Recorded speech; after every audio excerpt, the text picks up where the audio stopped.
नमस्कार. आपण आहोत कोल्हापूरचे श्रीमंत शाहू छत्रपती महाराज यांच्या समेत. अर्थात त्यासाठी निमित्त आहे ते येत्या शुक्रवारी साजरे होणाऱ्या शाहू जयंतीचं. महाराज साहेबांसोबत आज आपल्याला खूप काही बोलायचं आहे आणि त्या दृष्टीने तेही आपल्याला अगदी दिलखुलासपणे उत्तरं देतील. खरं म्हणजे राजश्री छत्रपती शाहू महाराज हा पूर्ण देशाला आपल्याला एक प्रश्न होता. महाराजांचं काम आजही तितकंच शाश्वत आहे. आपण थेट श्रीमंत छत्रपती शाहू महाराज यांच्याकडून नव्या पिढीबाबत त्यांचं काय मत आहे, राजश्री छत्रपती शाहू महाराजांचा कोणता आदर्श गावा या संदर्भात ते आपल्याशी सविस्तर चर्चा करतील. मी महाराज साहेबांचं पहिल्यांदा या ठिकाणी स्वागत करतो.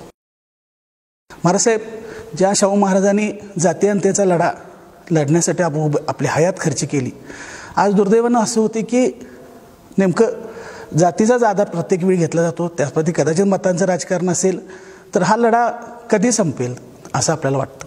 शाहू महाराजांच्या काळात तो लढा सुरुवात झाली त्याची लढायची. बरंचसं काही आपण साधलं आहे, पण बरंचसं अजून राहिलेलं आहे. तर आता पुढच्या काळामध्ये आपल्याला सातत्याने तो लढा चालू ठेवायचा आहे.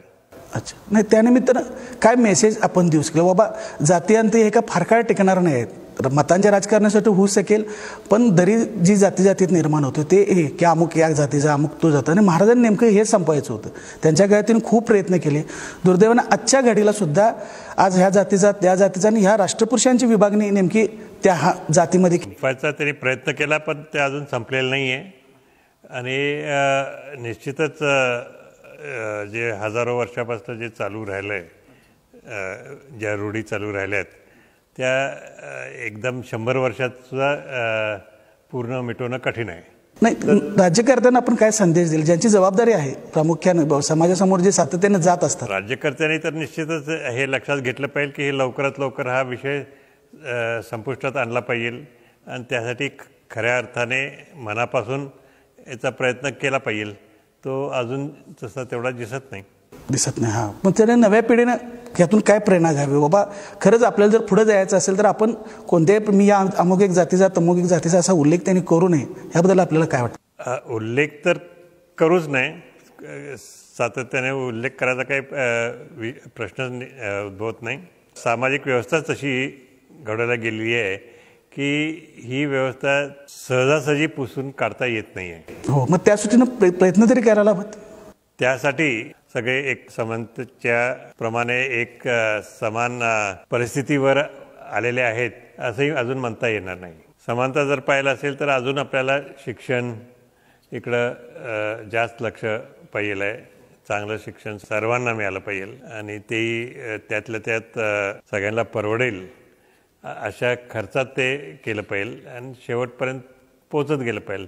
तर शिक्षणाचं हे एक शाहू महाराज सांगितलं की शिक्षणाशिवाय तरणोपाय नाही, हे त्यांनी त्यापूर्वीच आपल्याला सांगितलं आहे आणि तेच आजही लागू होतं आहे. कारण किती जरी आपण आज औपचारिक शिक्षण घेत असलो तरी खऱ्या अर्थाने आपल्याला शिक्षण मिळतं आहे काय, सामाजिक शिक्षण मिळतं आहे काय, सामाजिक दिशा आपल्याला मिळते आहे काय, हा अजून प्रश्न आहेच आहे. म्हणजे खरा बेस जो आहे महाराजांच्या विचारांचा तो शालेय मुलामध्ये, मग आता केंद्रीय अभ्यासक्रमाच्या शाळा आता निघालेल्या आहेत, CBSE त्यानंतर अशा, तर तो पाठ्यपुस्तक पूर्वी छत्रपती शिवाजी महाराजांचं कसं लोकांना कळलं की पाठ्यपुस्तकातून मूळ त्यांचा बेस महाराजांचा मुलांना कळत गेला, तर ते पुढच्या पिढ्या घडत गेल्या. तर शाहू महाराजांचा जो विचार आहे तो ह्या शालेय अभ्यासक्रमामध्ये समावेश करावा किंवा असेल तर तो नुसता त्या शिक्षकाने तो धडा वाचून दाखवण्यापुरते तो मर्यादित नसावा. तर शाहू महाराजांचं प्रत्यक्ष आचरण काय होतं तरच त्या पिढीला आदर्श मिळेल, याबाबत आपल्याला काय वाटतं? सर्वच अर्थाने म्हणजे सुरुवात तर घरापासून होती आहे. आणखीन घरात नंतर मग आपली शाळा जरी असेल, समाज आहे, सगळ्या थरावर हा विषय सातत्याने हाताळला पाहिजे. आणखीन लक्षात घेतलं पाहिजे की शेवटी सर्वांचं रक्त एकाच रंगाचं आहे, वेगवेगळ्या रंगाचं होऊ शकत नाही. अजूनही आहे की सगळेच विचार करतात. आता इलेक्शन कुठलंही आलं, निवडणूक आली की हा कुठल्या जातीचा आहे हा पहिले विचार केल्याशिवाय ते पुढं सरकत नाहीत. मग कुठलाही पक्ष जरी असला तरी जवळजवळ सारखंच कमी जास्त प्रमाणात सगळेच जातीच्या आधारावर आपलं राजकारण करायचा प्रयत्न करतात. ते हळूहळू कमी झालंच पाहिजे. पण आणि ते शिक्षणाच्या द्वारेच कमी होईल यात काही शंका नाही. आता आपण अनेक पिढ्या जगलो शाहू महाराजांचं, फक्त म्हणजे राधानगरी धरण, त्यानंतर त्यांचं सामाजिक शैक्षणिक क्रीडा यामध्ये असलेलं काम, म्हणजे शाहू महाराज अजून फार लोकांना अपेक्षितप्रमाणे ठाऊक नाहीत. म्हणजे एका पुस्तकाच्या पलीकडचे किंवा एका विशिष्ट मर्यादा पलीकडचे शाहू महाराज कुणास ठाऊक नाहीत.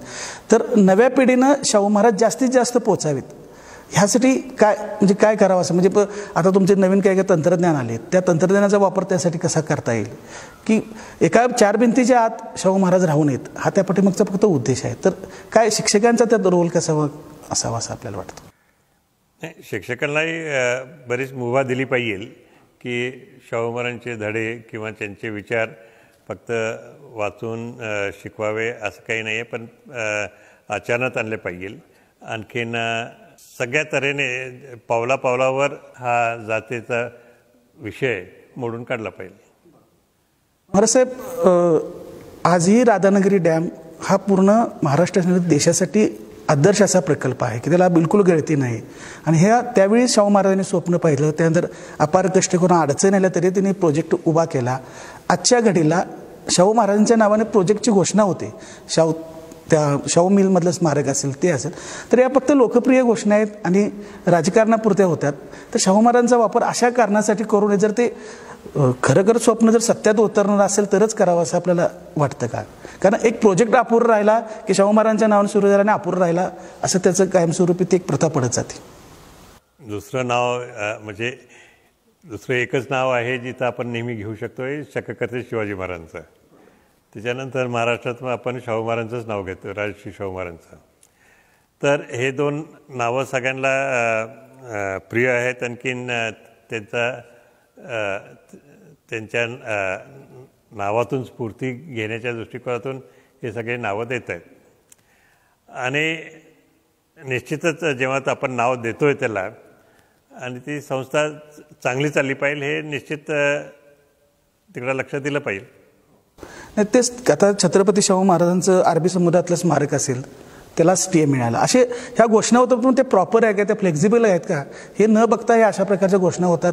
त्यानंतर इंदू मिलमधले डॉक्टर आपलं रमाबाई आंबेडकरांचं स्मारक असेल, अशा फक्त शाहू महाराज, शिवाजी महाराज किंवा डॉक्टर बाबासाहेब आंबेडकर यांची नावं ही अशा कारणासाठी घेऊन येत की बाबा ते प्रोजेक्ट परत अपुरे राहता कामा नयेत. तर प्रोजेक्ट केव्हा घ्यायचा हा मोठा प्रश्न असतो.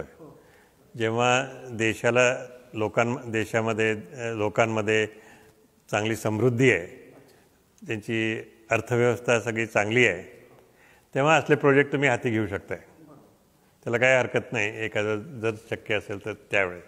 पण जिथं अजून अर्थव्यवस्था आपली कमकुवत आहे, अजून GDP आपली कितीतरी आपण दृष्टिकोनातून आपण फार मागे आहोत, तर अशा वेळेस असे मोठे प्रोजेक्ट फार घेणे त्यातनं काही उपयोग होईल का नाही ही शंका आहे. कारण फक्त त्यातनं टुरिझमचं डेव्हलपमेंट होईल असं म्हणतात, पण त्यापेक्षा जास्त प्रोडक्शनकडं आणखीन शेतीकडं जर तेच खर्च केला आपण तर जास्त उपयोगी होईल.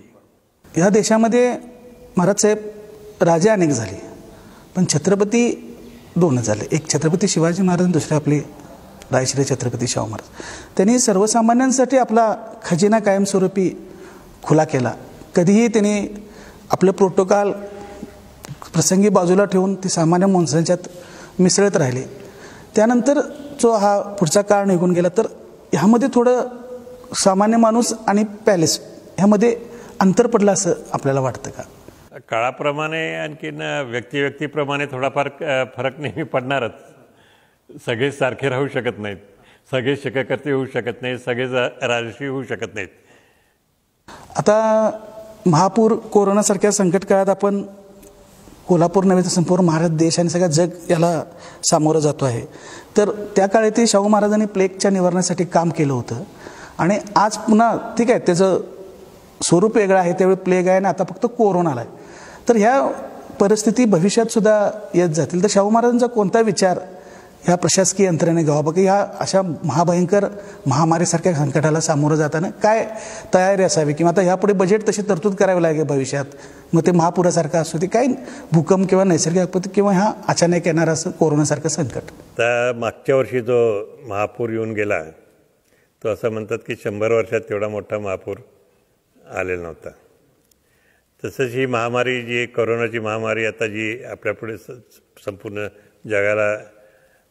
जगाला त्रस्त करून ज्यांनी सोडलेलं आहे तीसुद्धा अशी 100 वर्षात एवढी महामारी इथं आलेली नव्हती. तर 100 वर्षांमध्ये आपला जरासा आता त्याच्या पुढे त्या हाताळण्याचा अनुभव सगळ्यांनाच कमी पडला आहे.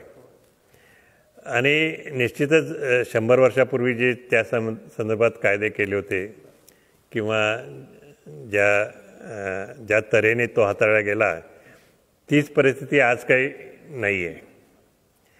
त्यावेळेस कुठं प्लेग इकडं पसरायचा असला तर एरोप्लेन नव्हते, प्लेन्स नव्हते किंवा इकडचं तिकडं माणूस तिकडं सहजासहजी जात नव्हता.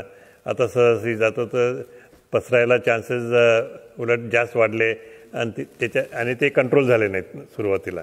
म्हणून बघता बघता संपूर्ण जगभरात हा करोना पसरला.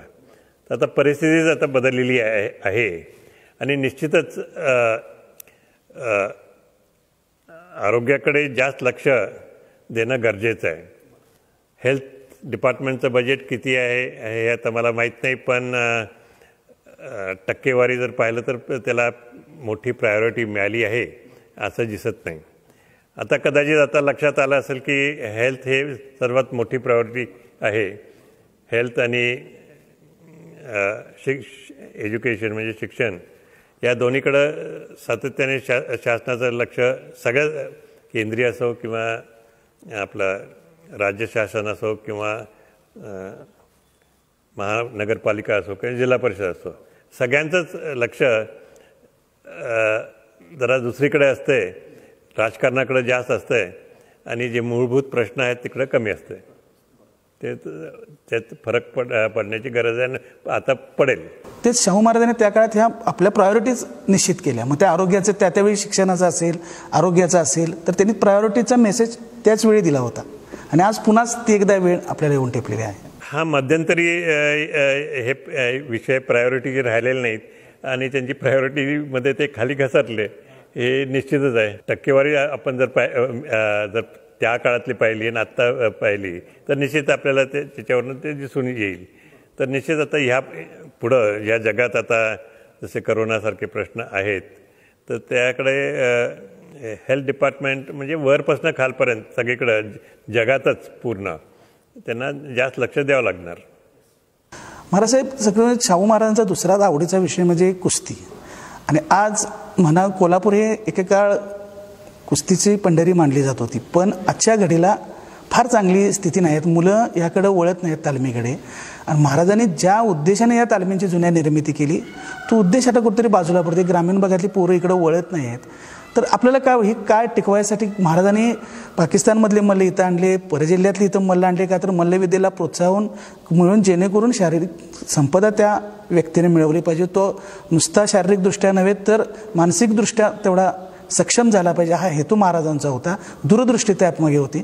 तर ह्या कुस्तीला पुन्हा गतवैभव यासाठी किंवा मुलांनी त्याकडे वळवण्यासाठी या कोचेसनी काय करावं किंवा तालीम संस्थेने असं आपल्याला वाटतं? आपल्या कुस्तीला जर तसं पाहिलं तर फार जुनी परंपरा आहे. शाहू महाराजांच्या काळात ते सर्वांच्या तो खेळ निदर्शनास चांगला आला तर काही प्रश्नच नाही आहे. परंतु तुम्ही रामायणात थोडंसं वाचलं असेल किंवा महाभारताच्या काळातलं थोडंसं त्या ग्रंथातलं वाचलं असेल की तेव्हा सुद्धा कुस्त्या होत होत्या आणि नंतरच्या काळात सुद्धा कुस्ती हा छंद हा फार जुना आहे. पण त्याला म्हणजे विशेष उजळणी शाहू महाराजांच्या काळात मिळाली कारण शांतता प्रस्थापित त्यावेळेस भारतामध्ये झालेली होती.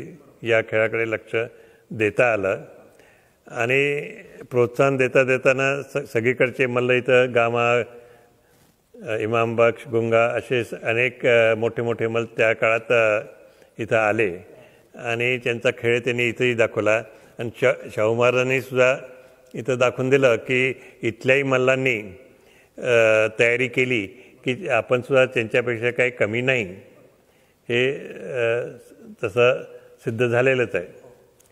तर निश्चितच पण आता काळाच्या ओघाने आता काय झालं आहे की मातीत कुस्ती खेळणं हे जरासं कमीपणा वाटतो आहे अनेकांना, आणि जेवढं त्याला त्या खेळाला एक विशेष प्रोत्साहन दिलं पाहिजे ते तेवढं अजून दिलं जात नाही आहे. मॅटवरच्या कुस्तीलाच प्रोत्साहन थोडंसं आता अलीकडं दिलं जातं आहे. पण ही एक भारतीय कुस्ती जी एक वेगळाच खेळ समजून आपण त्याला प्रोत्साहन देणं गरजेचंच आहे. तर त्यासाठी मुख्यतः म्हणजे पहिले म्हणजे आपोआप तबके खेळ साधता येत नाही, कारण त्याला खर्चिक खेळ आहे, तो खुराक लागती आहे, आणखीन त्याला शिक्षण म्हणजे ट्रेनिंग तर हे पाहिजेलच आहे, परंतु इतर व्यवस्था असेल, तालीम, आणखीन चांगली माती, त्यात शुद्ध केलेली माती वगैरे, वातावरण चांगलं, आणखीन एकंदरीत त्याला पोषक वातावरणही पाहिजे, आणि त्याचबरोबर सगळ्यांकडून म्हणजे वरपासून खाली पर्यंत सगळ्यांकडनं त्याला प्रोत्साहन मिळालं पाहिजे. मग आपल्या चर्चेमध्ये एक मुद्दा आला होता की महाराजांचे भक्त फार झाले आणि अनुयायी कमी आहेत. तर आता अनुयायी वाढण्यासाठी आणि भक्त कमी होण्यासाठी काय करावं असं आपल्याला, पण प्रामुख्याने राजकारत्यांना प्रत्येक पक्षातल्याला काय आपण मेसेज द्याल? आता अनुयायी चांगले म्हणजे त्यांचा विषय आपण म्हणजे विषय काय आहे तो बरोबर समजून घेतला पाहिजे, त्याचे विचार काय आहेत बरोबर समजून घेतले पाहिजे शाहू महाराजांचे, आणि आपल्याला जर पटले तर निश्चितच आपण त्याचे आपोआपच अनुयायी होऊ, कारण आपण ते प्रत्यक्षात सगळं त्यांचे विचार घडवून आणण्याच्या दृष्टिकोनातून आपलं कार्य चालू राहील. आणि फक्त भक्त म्हणजे काय, फक्त हार घातले, टिळा लावला की आपण भक्त होणार, त्यांनी काय आपण साध्य करत नाही तेवढं. ठीक आहे, आपण आपली भक्ती प्रगटित करतो, पण त्याच्या पुढं आपण गेलं पाहिजे. बरोबर. महाराजसाहेब, शाहू महाराजांच्यावर मालिका निघाली, त्यानंतर तो विषय तिथे थांबला. तर इतकं प्रचंड काम असताना एखादा चित्रपट महाराजांच्या जीवनकार्यावर प्रकाश व्हावा असं आपल्याला वाटतं का? तसं आमचे मित्र व्ही पाटील यांनी थोडासा मला वाटतं विचार करून ठेवलेला आहे. आणखीन जेव्हा ते शक्य असेल, कारण ही काय कमर्शियल व्हेंचर हे होऊ शकत नाही, जोपर्यंत त्याला मोठ्या प्रमाणात शासनाने त्याला जोपर्यंत पाठिंबा देत नाहीत या अशा प्रोजेक्टला, तोपर्यंत कुठलाही प्रोड्युसर पुढे येऊन तो स्वतःहून करणं ते कठीण आहे. महाराजसाहेब, सातत्यानं देशाच्या आणि महाराष्ट्राच्या राजकारणाचे संदर्भ बदलत आहेत की पूर्वी काँग्रेस राष्ट्रवादी एकत्र होती, त्यानंतर भाजप शिवसेना काही वर्ष महाराष्ट्राच्या सत्तेमध्ये होते. जसजसा काळ बदल तसतशी सत्तेची समीकरणं बदलत निघालेत. आता महाविकास आघाडी म्हणजे 3 पक्षांचं सरकार एकत्र आहे. तर सरकार कोणाचंही असू दे, त्याने शाहू महाराजांचा विचार कसा पुढे न्यावा असं आपल्याला वाटतं? आता कुठलाही पक्ष जरी असला अलीकडच्या काळात, तो शाहू महाराजांच्या विचाराच्या विरोधात निघाला असं कधी म्हणणार नाही स्वतः. शाहू महाराजांच्या विचारानेच आम्ही पुढे जातोय असे सगळेच म्हणतात. कमी जास्त प्रमाणात सगळेच त्यांचा विचाराचा अंमलबजावणी करण्याचा प्रयत्न करतातच आहेत. कोणी मनापासून करतं आहे, कोणी जास्त म्हणजे जास्त चांगलं करतं आहे. म्हणजे थोडासा डिग्रीचा फरक आहे. तर जेवढं आपण जास्तीत जास्त करू तेवढं चांगलंच आहे. त्या दृष्टीनं राजकीय पक्षांना आपण काय म्हणजे संदेश द्याल, किंवा नुसतं नाव नका घेऊ महाराजांचं, तर त्यांनी जे काय आयडॉल प्रोजेक्ट उभे केले ते आजही आयडॉल म्हणून आहेत, त्या दृष्टीनं पावलं टाकाय. मग ते धरण असतील, रस्ते असतील, नाही ती तर अपेक्षा आहेच की सगळ्यांची, सर्व जनतेची, आणखी सर्वांचीच ती अपेक्षा आहे की त्यांचे विचारातून स्फूर्ती घेऊन आधुनिक काळामध्ये तुम्ही पुढे जावं. कोल्हापूरच्या दृष्टीने जे काही प्रोजेक्ट आहेत त्यातून जैसे ते आहेत. अजून हद्दवाढ कोल्हापूर शहराची झालेलं नाही. एक मोठ्या खेड्याचं स्वरूप आजी आहे. औरंगाबाद नाशिकसारखी शहरं कोल्हापूरच्या पुढे निघून गेलीत. तर त्या पाठीमागे आपली काय भावना, बाबा कोल्हापुरात ह्या दृष्टीनं अधिक डेव्हलप, मला पर्यटनाच्या दृष्टीने इतका चांगला जिल्हा आहे, इतकी नैसर्गिक संपदा आपल्याला, त्याचा पर्यटनासाठी वापर करता येईल का, किंवा काहीतरी डेव्हलपमेंट आपण या अन्य शहरांच्या पुढे जाऊ. स्मार्ट सिटी त्यामध्ये लोकसंख्येच्या अटीमुळे आपला त्यात समावेश झाला नाही. असे वेगवेगळे प्रॉब्लेम्स आहेत. तर आपलं काय मत आहे बाबा, हा विचार शाहूंचा पुढे नेत असताना कोल्हापूरची डेव्हलपमेंट सुद्धा तितकीच महत्त्वाची आहे. कोल्हापूरची डेव्हलपमेंट निश्चित महत्त्वाची आहे आणि ती आज सगळ्यात असं म्हटलं तर चुकीचं होणार नाही की स्वतःच्या बळावरच इथली डेव्हलपमेंट होत गेली आहे. असं far out of the way जाऊन कोणी त्याला फार प्रोत्साहन दिलं कोल्हापूरला असं कठीण आहे. म्हणजे काही होते, म्हणजे काही कोणीच दिलं नाही असं म्हणता येत नाही. बाळासाहेब देसाईंसारखे नेते होते की जे इथं म्हणजे प्रोत्साहन देण्याच्या दृष्टिकोनातून त्यांनी कामकाज प्रयत्न केले त्यांनी. पण त्यांनीसुद्धा त्या काळात मेडिकल कॉलेज सुरू करायचा जो प्रयत्न केला तो त्याला अनेक अडथळे निर्माण झाले आणि तो सुरू झाला नाही. अशा तऱ्हेने पूर्वीपासूनच नेहमी प्रयत्न असतो की कोल्हापूरला घेरून मागे कसं ठेवावं. तिथनं आपण बाहेर पडायचं आहे, आणखीन आपल्या ताकदीवर आपण डेव्हलपमेंट करून घ्यायचं आहे. आत्ता एअरपोर्ट अलीकडं सुरू झाले डोमेस्टिक, ते पण कधी विमानं येतात कधी बंद होतात. तर महाराज हे जगाच्या तुलना करता मी ग्लोबल व्हायला पाहिजे. आता तंत्रज्ञानाचा इतका वेग वाढतोय तर तंत्रज्ञानाचा वापर करायला पाहिजे. आजही डॉक्टरसाहेब एअरची सुविधा नसल्यामुळे काही डॉक्टर कोल्हापूरमध्ये जर अपॉइंटमेंट असलं तर ते येत नाहीत. समजा ते अमेरिकेवरून मुंबईला येतात, पण मुंबईवरून कोल्हापूर जर एअरची व्यवस्था नाही म्हणून नकार देतात. नाही, आता डेव्हलपमेंट म्हटलं, विकास म्हटलं तर सर्वांगीण विकास सातत्याने होत राहिला पाहिजे. त्याची गती वाढली पाहिजे, त्याची गुणात्मक विकास तो परत व्हायला पाहिजे आणि तो सर्व नेत्यांनी आणि सर्व जनतेने प्रयत्न करून तो त्याची गती कशी वाढवता येईल, त्याचा क्वालिटी विकासाची क्वालिटी कशी सुधारवता येईल हे निश्चित बघावंच लागेल. शाहू महाराज हे फक्त कसं आहे जयंती आणि पुण्यतिथी पुरते मर्यादित राहू नयेत. हाच एक सरसकट म्हणजे कॉमन माणसाचा सूर आहे तो असा आहे की आम्ही महाराज वाचले आहेत, आम्हाला ओके नो प्रॉब्लेम, पण हा मेसेज नवीन पिढीनं पुढच्या पिढीनं पुढच्या 100 वर्ष महाराजांनी जे 100 वर्षापूर्वी काम केलं ते आजही प्रत्येक क्षेत्रासाठी आदर्श असा आहे. तर नव्या पिढीसमोर हे विचार जास्तीत जास्त जावावेत, त्या पिढीनं त्यातून पुढे डेव्हलपमेंट व्हावी. तर त्या दृष्टीने सर्वच क्षेत्र म्हणजे सामाजिक असेल, सांस्कृतिक, शैक्षणिक, राज्य सर्वांनीच एक व्यापक भूमिका घ्यावी असं आपल्याला वाटतं का की आणि 100 वर्षांनी नाही शाहू महाराजच अजूनही मला त्यांचंच काम आदर्श वाटतं असं म्हणायला पाहिजे. कारण नवीन पिढी मोबाईलमुळं ह्या तंत्रज्ञानामुळे त्यांना फार राष्ट्रपुरुषामध्ये फार इंटरेस्ट आहे असं नाही, त्यांना आपणच पटवून दिलं पाहिजे की बाबा यांचं काम असं होतं म्हणून. नाही, निश्चितच तसं केलं पाहिजे आणि सर्वांचा तो प्रयत्न राहीलच प्रयत्न. तर काय पण असं ठोस सांगता येत नाही की असं केलं तरच तसं होईल किंवा तसं केलं तसं होईल. सर्वांनी आपापल्या परीने जास्तीत जास्त कार्य चांगलं करायचा प्रयत्न केला पाहिजे. हो, करायला पाहिजे. अगदी बरोबर, तुमचं मत बरोबर आहे, पण तो करायला त्यासाठी कृतिशील पाऊल उचललं पाहिजे ना. आता जयंत्या वगैरे आपण करतो त्याच्या निश्चितच त्यातनं त्या जयंतीतनं स्फूर्ती आपल्याला मिळते आहे, त्यात काही प्रश्न नाही. वेगवेगळ्या सर्वांच्या नेत्यांच्या जयंती, ऐतिहासिक इतिहासामध्ये जे मोठे मोठे व्यक्ती होऊन गेले त्यांच्या जयंती करतोय, सर्वांच्या जयंती करतोय. पण त्यातनं फक्त जसं आपण सांगितलं त्याप्रमाणे फक्त जयंतीवर थांबून चालणार नाही. ते एक दिवसापुरती झाली आहे, फक्त जयंती करतोय म्हणजे खरं म्हणजे आठवण करून देतो की शाहू महाराजांचं कार्य इथं चाललं पाहिजे. पण ते त्यापेक्षा सातत्याने दैनंदिन त्यांचं कार्य आपण चालू ठेवलं तर जयंतीची कदाचित आवश्यकता पडणार नाही. महाराज साहेब, आंतरराष्ट्रीय स्तरावर शाहू महाराजांच्या कार्याचं कसं मूल्यमापन करता येईल असं आपल्याला वाटतं? कारण आज हाच विचार पुढे आंतरराष्ट्रीय स्तरासुद्धा लागू होऊ शकतो. नाही, जे विचार इथं पूर्वी कोल्हापूरपुरती सुरुवात झाली ती निश्चितच संपूर्ण भारताला लागूच पडली आहे. आजचा जर आपण भारताची पॉलिसी पडली, मग ते BJP गव्हर्नमेंट असो किंवा काँग्रेस गव्हर्नमेंट असो किंवा अन्य शासन असो, तर एक दृष्टिकोन म्हणजे जनतेच्या हिताचं काम आपण केलं पाहिजे, हा सगळ्यांचंच म्हणणं असतं.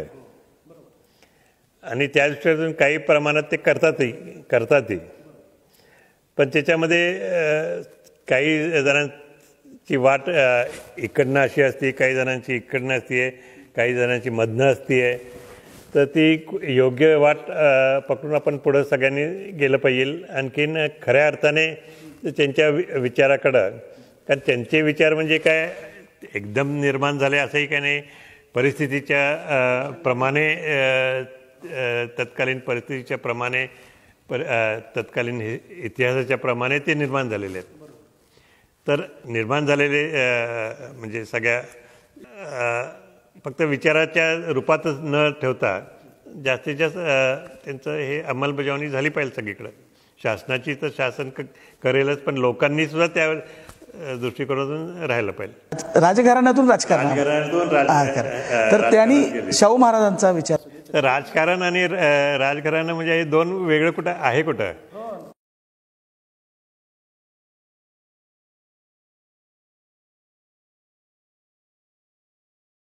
जे राजकारण करतात ते राजघराणे, राजकारण तेच राजघराणे झालेत ना सगळीकडं, एवढंच आहे. पण भविष्यात सगळेच राजघराणे होणार आहेत. मग तर चांगलं आहे की शक्यतो शिवाजी महाराजांचे विचार, शाहू महाराजांचे विचार हे पुढं आपल्याला न्यायचेच आहेत, त्यात काही प्रश्न नाही आहे. पण ते कृतीतनं सुद्धा दिसले पाहिजे, कृती त्या दृष्टिकोनातून झाली पाहिजे. आणि आचार विचार हा एक भाग झाला आणि कृती हा पुढचा भाग आहे. तर कृती त्यांची चांगली राहिली तर काही प्रश्न येतच नाही आहे. शाहू महाराजांच्या नावाचा पुन्हा एकदा आपण त्याच प्रश्नावर येतोय की राजकारणासाठी वापर करू नका. शाहू महाराजांचे नव्हे, कोणत्याही राष्ट्रपुरुषाचा वापर करू नका, कारण भविष्यात त्याचे परिणाम गंभीर आहेत. त्या काळापुरतं, निवडणुकीच्या काळापुरतं ते बरं वाटतं, पण एक फार मोठी दरी आपण समाजात त्या निमित्ताने निर्माण, हा विषय तितका गंभीर आहे, हा राजकारणाच्या पलीकडचा विषय आहे. तर पुन्हा आपण त्याच प्रश्न, काय तुम्ही काय करणार? त्याचा शाहू महाराजांचा नावाचा विचार केल्याशिवाय तुम्हाला पुढे जाताच येत नाही. नाही, तो विचार घ्यावा सोबत, पण तुम्ही त्याच राजकारण करता कामा नये तसं, कारण पुढे त्याचे परिणाम महाराजसाहेब गंभीर भोगावे लागतील. कारण तुम्ही बघता की वेगवेगळ्या जाती समाजाचे मोठे इतके मोर्चे निघतात, हे भविष्य समाज चांगला राहण्याच्या दृष्टीनं हे शाहू महाराजांचे विचार सर्व समाविष्ट आहेत, सगळ्यांना बरोबर घेऊन जाण्याचेच आहेत. आणि कोणाला बाजूला ठेवून आपण पुढं जायचं हाही त्यात प्रश्न फारसा उद्भवत नाही. आपण सगळ्यांनाच पुढं घेऊन जाणे म्हणजे त्याचं नेतृत्व करण्याच्यात काही चुकीचं आहे असं मला वाटत नाही आहे. पण सर्वांनाच बरोबर नेलं पाहिजे. आणखीन शाहू महाराजांच्या विचाराप्रमाणे जातीभेद उलट पुढं कसा कमी करता येईल हे प्रयत्न केलेच पाहिजे. नव्या पिढीनं काय करावं कसं आपल्याला वाटतं? शाहू महाराजांचा विचार पुढे सरकण्यासाठी काय आदर्श घ्यावा महाराजांच्या कामाचा? त्यातल्या त्यात जे विचारवंत म्हणता येईल किंवा अभ्यासू म्हणता येईल अशा मुलांनी त्यांच्याबद्दल जास्तीत जास्त वाचन केलं पाहिजे. पहिले वाचन केलं पाहिजे. TV वगैरे बघतो आपण ते ठीक आहे, पण वाचन मुख्य केलं पाहिजे, त्याचा अभ्यास केला पाहिजे. आणि अभ्यास जसा आपण करू आणि सर्वच करतील असंही काही नाही आहे, पण जास्तीत जास्त ज्यांना त्यामध्ये विशेष इंटरेस्ट आहे ते निश्चित करतील आणि त्याचा विचार सगळीकडे कसा पटूनसुद्धा दिला पाहिजे. जर कोण शाहू महाराजांच्या विचाराच्या विरोधात किंवा त्याच्याप्रमाणे जर जात नसेल तर त्यांना बरोबर पटवलं पाहिजे. गांधीगिरीचा वापर केला पाहिजे. आणखीन काय फक्त दंडे घेऊन काही शाहू महाराजांचा विचार तुम्हाला समजवता येणार नाही. श्रीमंत छत्रपती शाहू महाराज आपल्यासोबत शाहू जयंतीच्या पार्श्वभूमीवर त्यांनी वेगवेगळ्या विषयावर अतिशय मनमोकळेप्रमाणे आपल्याशी गप्पा मारलेल्या आहेत. शाहूंचा विचार ते तितक्याच ताकदीने आजही पुढे नेत आहेत. आज आपल्या मुलाखतीमध्ये त्यांनी जे मुद्दे मांडले त्याची जर अंमलबजावणी झाली तर शाहू महाराजांच्या दृष्टीने विचारांच्या दृष्टीने टाकलेलं ते एक पाऊल ठरलं असं मला वाटतं. नमस्ते.